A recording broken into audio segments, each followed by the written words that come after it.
Bonjour à toutes, bonjour à tous et bienvenue sur Comics Party. On est donc au cinéma pour voir en avant-première le film Black Panther, c'est parti. Et on se retrouve juste après pour la critique du film, sans spoiler, à tout de suite. Black Panther est donc un film réalisé par Ryan Coogler, à qui l'on doit notamment déjà Creed, l'héritage de Rocky Balboa. Au casting, on retrouve entre autres Chadwick Boseman dans le rôle de T'Challa la Panthère Noire, bien évidemment, Michael B. Jordan dans celui de Eric Killmonger, ou encore Lupita Nyong'o dans celui de Nakia. On a aussi Forest Whitaker dans le rôle de Zuri, ou encore Andy Serkis dans celui d'Ulysse Klaue, qu'on avait déjà vu dans Avengers Age of Ultron.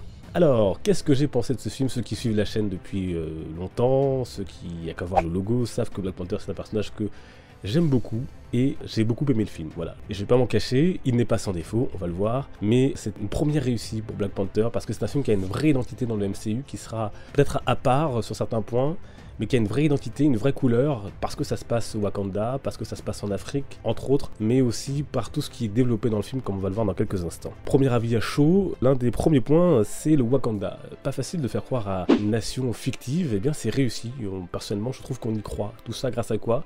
Et bien grâce à des traditions, une culture, des rites qui nous sont montrés, que l'on partage intimement avec la population du Wakanda et qui font qu'on croit à tout cela.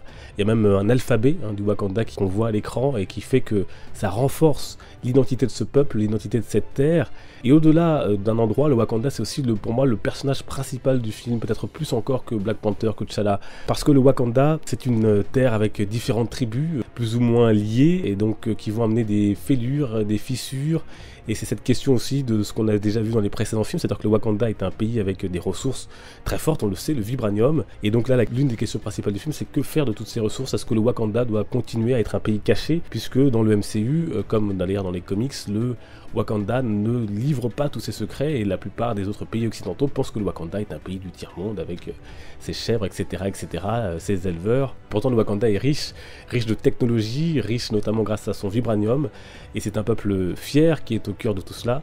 Black Panther, interprété donc justement par Chadwick Boseman, toujours aussi noble, toujours aussi classe, et lui aussi, on voit avec intérêt sa relation avec son peuple, mais avec toutes ces questions qui se pose, puisque la trame de départ c'est bien sûr qu'il est le nouveau roi, en tout cas il est censé devenir le nouveau roi du Wakanda après la mort de son père T'Chaka, que l'on a vu dans Captain America Civil War. L'autre très gros point fort du film, ce sont les femmes, les rôles féminins. On a des femmes fortes, vraiment extra, vraiment, que ce soit les Dora Mijaje, qui est la garde rapprochée du roi, qui sont donc les guerrières, que ce soit la sœur de T'Challa, Shuri, que ce soit sa mère. On a des personnages féminins forts, intelligentes, qui font avancer l'intrigue, qui font avancer l'histoire, qui font avancer le personnage, et ça c'est vraiment bénéfique et ça renforce encore plus la force du film.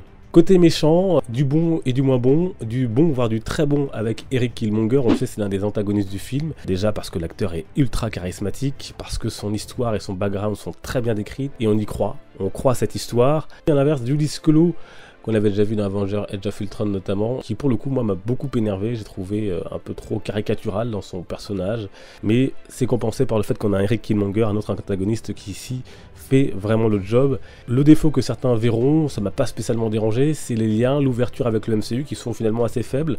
On a des retours par rapport à Captain America Civil War, bien évidemment la mort du père de T'Challa, on a Ulysse Klaue qui fait le lien avec Age of Ultron, mais c'est un film finalement assez auto-centré, on reste autour du Wakanda, des questions, même si on pose des questions sur l'ouverture, même si on part d'ailleurs du Wakanda à certains moments. Alors il y a deux scènes post-génériques, la deuxième par contre peut-être aura un intérêt particulier pour certains et certaines d'entre vous. Pour conclure, je dirais qu'on respecte aussi la trame des comics, on retrouve notamment autour du rituel de comment on devient la Panthère Noire, le combat pour accéder au trône, la plante qui donne les pouvoirs, tout ça c'est dans les comics et donc c'est plutôt intéressant et bien restitué.